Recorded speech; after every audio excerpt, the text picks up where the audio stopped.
I mean, what are we talking about? What are we talking Yeah, it's the king. What kind of question is that? Is it not? Listen, I love Luka. If you ask me, like, who's probably the most, I don't know, talented or going forward, it's going to be Luka's team eventually, but it's still LeBron. Matter of fact, it's still LeBron's league, right? Oh, yeah, and let me get into it. I know you're like, I know the brother 40. I know his hair looks way different than it was when he came out. But if you watch the Lakers, the way they operate, yeah, it's LeBron James. He's scoring the ball when he has it in his hands or off the ball. He's scoring, cutting, in the post, backdoor cuts, alley hoops, you name it. Creating, playmaking, everything you need, he's doing that. Luka is a dominant offensive player for sure, but I'm watching LeBron block shots. I'm watching LeBron get steals. I'm watching LeBron push up the pace. If you watch when they played the Mavericks, when the Mavericks were coming back, right, and Luka wasn't scoring, who was carrying the team? It's only, it was Bron carrying the team. You know, another thing real quick. So I've been watching the Netflix series with the Olympic team, right? And now we're not talking about the Lakers. We're talking about the best players in the world, right? And the best players in the world come from the United States, first of all. And as I'm watching it, I'm like, dang, you know when the alpha's in the room because everybody, including the players. Now you got Kevin Durant, you got Steph Curry, you got Ant-Man, you got all these great players. They look at LeBron first. That lets you know the alpha's here, right? The timeouts in the huddle. Steve Kerr goes to LeBron first. Hey, LeBron, we're gonna run this. And all the players follow, right? Before they even started playing, you know, they were introducing all the teams, all the countries, and everybody had the blue United States outfits on. You know what LeBron James had? He had the white because he is the captain, right? It got so crazy, they started calling him Captain America. But that lets you know that when the alpha's in the room, you can tell. Another example I want to give you guys is when the 75 best players, top 75 players of all time, right? Everybody talks about all the great players, right? All the different interviews you hear about. And they all had one common factor.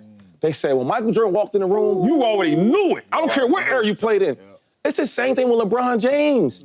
Everybody defers to him. And it's a reason. Why are we all great?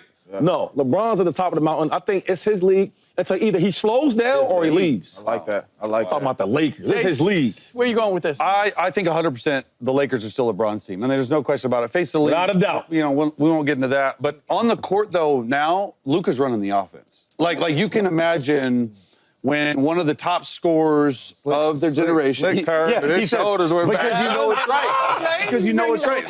Like Luka, for me, he's going to be running that offense, but what it does is having Luka, okay, for LeBron, it allows LeBron to rest more. He doesn't have to be on the court at all times. You saw it 2 nights ago against the Mavericks. He rested. LeBron took over the fourth quarter, 16 points, put the Mavericks away. And so when you need a play, though, and you're in the huddle, like Shady was saying, or you're in a coach's meeting and JJ's like, what are we doing tonight? You better believe they're going to LeBron. LeBron, what do you want to do? How do you want to do it? Now, I think Luka has a fine line to walk with LeBron, because LeBron, in my opinion, one of the greatest of all times, right? All time. Top 1 or 2, maybe 3. You can get into that. We're not going to debate that right now. Yeah, there you go. But also, when you have a statue player in Luka Doncic, like when you trade for him, LeBron is on the back end of his career. So I do believe LeBron sort of taking Luka by the hand, walking him through, and sort of passing the torch. Maybe not this season, but maybe next season. I think they're getting ready for that transition. But no doubt about it, today, when you walk into that Lakers facility, it's LeBron James without a doubt, in my opinion.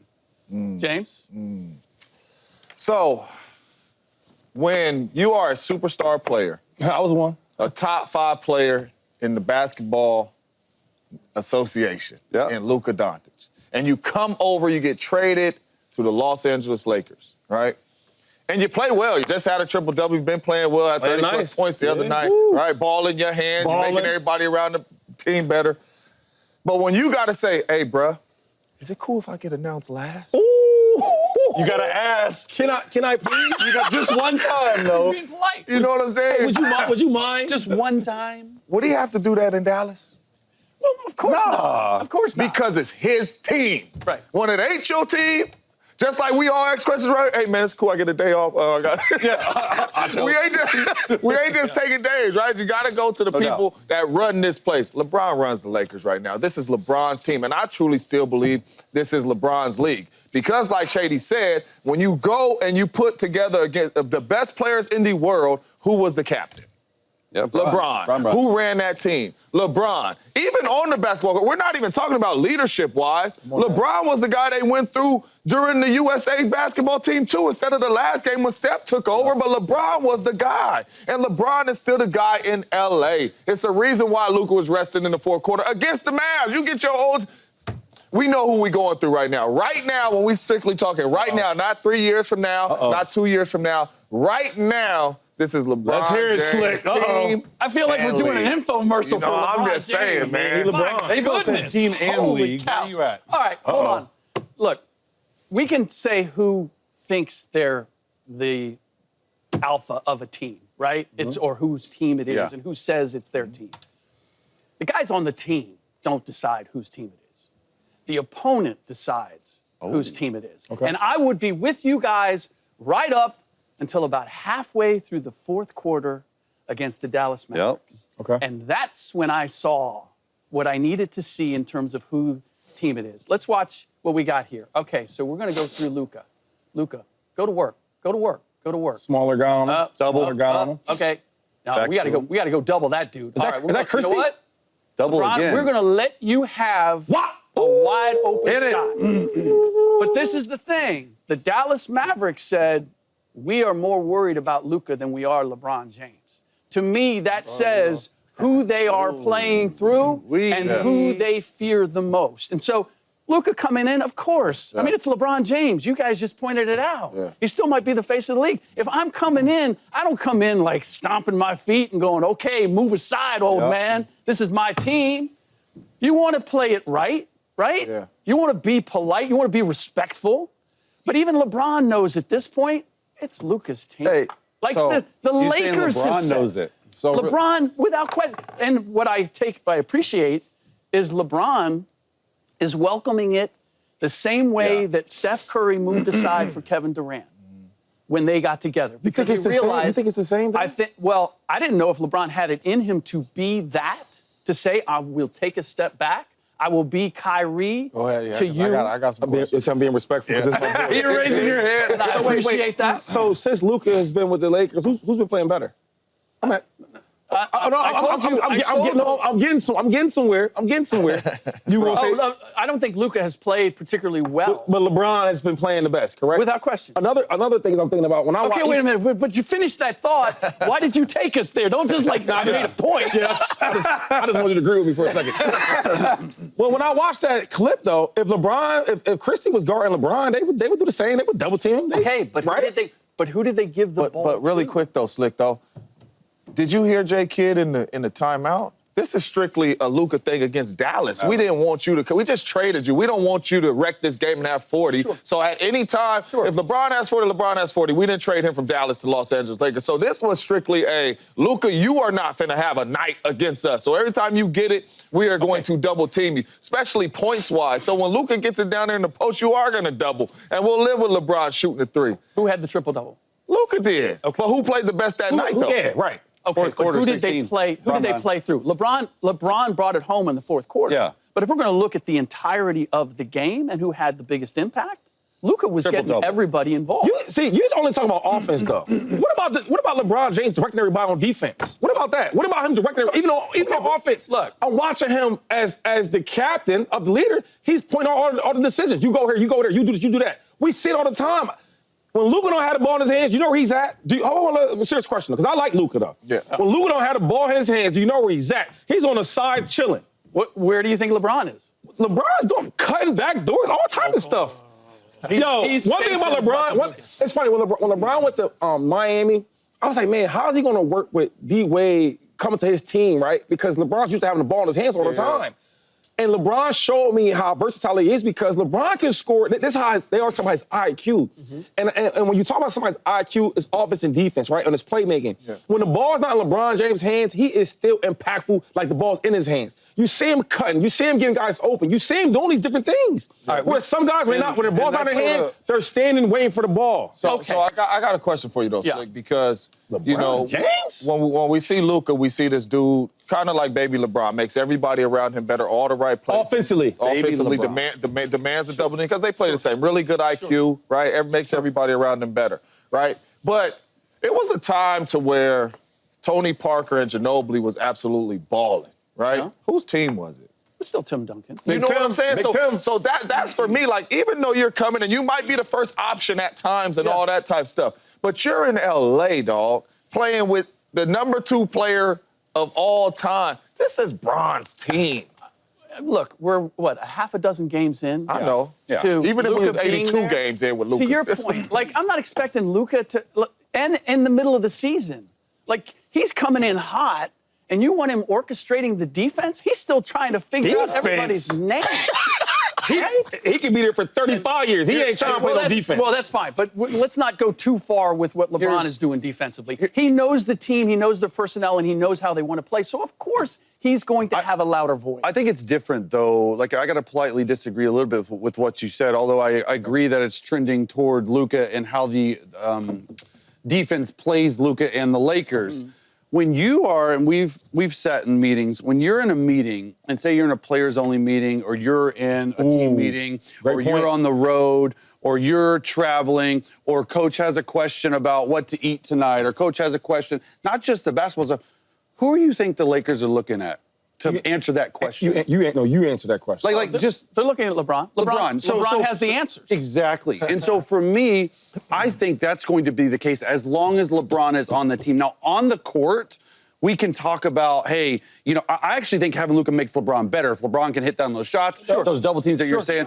Sure. But without a doubt, like, the way I see it from a locker room perspective, it's like, man, if I'm playing with LeBron and I'm Luka and I'm young and I'm trying to learn from the OG, one of the greatest of all times, like, you are always going to have that in the back of your mind where, hey, I can pick his brain. And credit to LeBron, like you said, right? He's been really open to that. He knows his time is coming to an end. I don't know if he plays 2 more years, truly. Like, I don't know if he has it. And so that's why they made this trade, in my opinion. Okay, before we move on, I just want to, like, say this because I think we're getting mixed up with the star status or, like, the offensive game plans. Because I think going forward, the ball's probably going to be in Luka's hands more because he is phenomenal offensively. But when we talk about the captain leader of the team, right, that, you do everything. I look at the Eagles, right? Jalen Hurts ain't the best player in the Eagles. He ain't even top 6, 7. I mean, if you're being honest.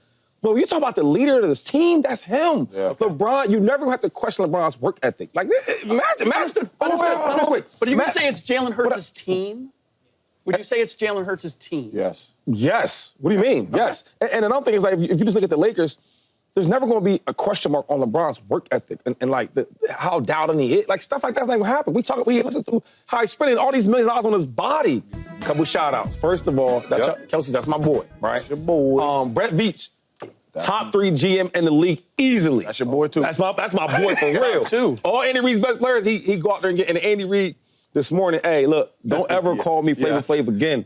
He said, boy, you like Flavor Flav with them chains on. Yeah, the big chains. They never looked this good. Anyway, what's the question? I'm sorry. Kelce. How much are their Super Bowl hopes hooked to Travis Kelce's return?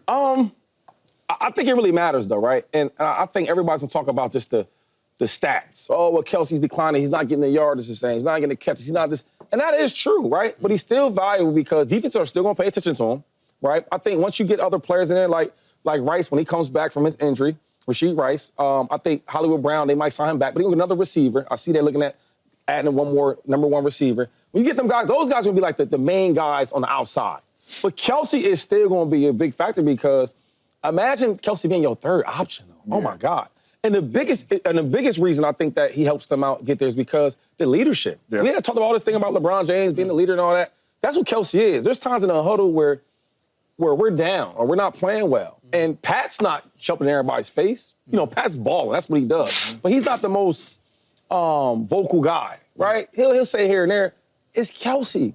Them young guys, they look up to Kelce. Yeah. When we in meeting rooms, we're not playing well. Andy Reid was upset with us in practice or in the film room. Kelce the one's talking. And I think he gives you a sense of, like, reassurance that we're good or confidence. Kelce's the biggest thing is confidence. He makes everybody in that huddle believe. Yeah. And I think when he leaves the Chiefs, they got to find somebody to replace that because you can't replace confidence and leadership. And I think Kelce gives you all them things. And the last thing is them Swifties. Yeah. You need them Swifties in the building. They be giving them wins. I'm telling you now. That's like the 12th man on the field. You had me right there till the end. Okay. I think you heard it in Brett Veach's voice yesterday at the Combine when he said, or 2 days ago when he said, hey, we're excited to have Travis Kelce back. Absolutely. But I think it's really important. In fact, I would go as far as saying I don't know for certain if they make it back to the Super Bowl without Travis Kelce. Mm-hmm. And it's not only what he does on the field, because what he does on the field last season, people are saying his stats decline. Okay, he's had 133 targets, 97 catches. James Jones. That's a lot of targets. That's a lot of catches, too. You lose a 97-catch guy. I've never had 97 catches. That's a lot of catches. Now, I get it, 3 receiving touchdowns, receiving yards, probably the lowest in his career when he's been healthy, right? So that says the story on the field, which is a bona fide, if you would say 97 catches tight end, that's a number 1 true elite tight end, in my opinion, one of the greatest of all times, if not the greatest of all times. But let's go to what Shady was saying. Leadership, the confidence. The leadership for him, I would go as far as saying that Travis Kelce is the number 1 emotional leader on the Chiefs. Forget about Chris Jones, forget about Patrick Mahomes. Patrick Mahomes, in my opinion, is a lead by example guy. And when he needs to get into your face, sure, we'll see it. Travis Kelce, I played with him as well, Shady, right? Like, he, even as a young guy, was a rah-rah, in your face, gotta have it. The relationship between him and Andy Reid is special. Like, I think Andy would struggle personally a little bit if Travis wasn't on the team, just because, like, when they need a play call, and Andy's like, I don't know what to do. He's going to the Kelce section of his play call sheet. And when you have a Rashee Rice, who I think, and they think, is a bona fide number 1 receiver in this league moving forward, I think they're going to sign Hollywood Brown back. And then you have Xavier Worthy. Realistically, Travis Kelce might be your 4th option. No doubt. 97 catches for a 4th option. Sign me up. It's way more than you do on the field. No doubt. It's all the stuff you do off the field. I think his value this next season is the off-the-field stuff. Yeah. No, I totally agree with both of you guys. He's a piece, but he's a huge piece. Yep. He will be the 3rd, 4th option on the offense, but it's bigger than that, right? I will never forget when we lost Charles Woodson. Right? When the Green Bay Packers said, man, hey, we want to go younger and we're going to let Charles Woodson walk, a chunk out of that locker room left. Because even with Aaron Rodgers being there, even with Patrick Mahomes being there, we came to Wood. Everybody came to Charles Woodson, not just on the defense, but on the offense, too. That was our emotional leader. Not saying it wasn't Aaron Rodgers' team, but that was our emotional leader. Wood meant so much for the practice. Wood meant so much for the locker room. Wood meant so much for traveling and talk. He meant so much for that. You could go to Wood and say, hey, man, they playing me like this. How do I attack this? The young fellas on defense, hey, man, these are, like, he meant so much. And that was a huge part of us winning the Super Bowl. And that was a huge part of us having winning seasons there when Charles Woodson was there. When you lose Travis Kelce, you're losing a heck of a mentor. You're losing a heck of a teammate. You're losing really your leader on that football team. And I think that carries a whole lot of weight when you're trying to win championships. I heard a lot of coaches say, man, the most talented teams don't win championships. The closest ones do. And I truly believe that.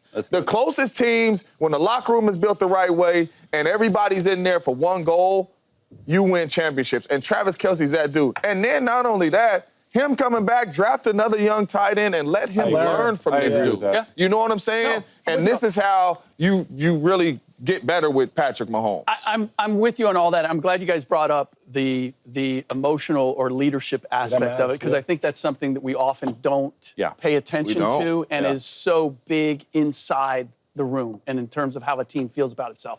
But I also know this, is that to be that leader and to have the same emotional impact on a team, you still have to be able to get it done on the field. And you have to be able to make big plays in big situations. And being the 3rd or 4th option, like as you pointed out, like we're in trouble, we can go to Travis. We can get this done, right? If you push that button and it doesn't work anymore, then the voice doesn't carry the same weight with everybody, especially with young guys. Now, I think that he's incredibly valuable. I think he's as incredible to Patrick as Rob Gronkowski was to Tom Brady. Oh, nice. Because of the position and because of just the excellence at it and the presence, right? But we just saw Travis play consecutive playoff games that were probably his worst or least effective playoff games ever. And that's what gives me the little pause in terms of how vital is he? Is it possible that they could win a Super Bowl if he's not there? Or do they have to have Travis Kelce as that third or fourth Well, it's option. possible because you got the best man in the world. Yeah, best quarterback. No, I was just saying, like, I think it is, though, because, like, he had some off games. We had some really good games.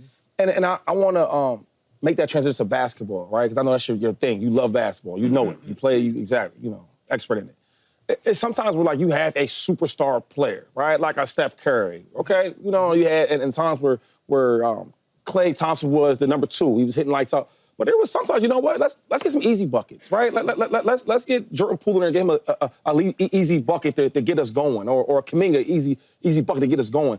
I think about, like, sometimes when you get a Rasheed Rice, get him back in the lineup, he's the number 1 bona fide receiver, right?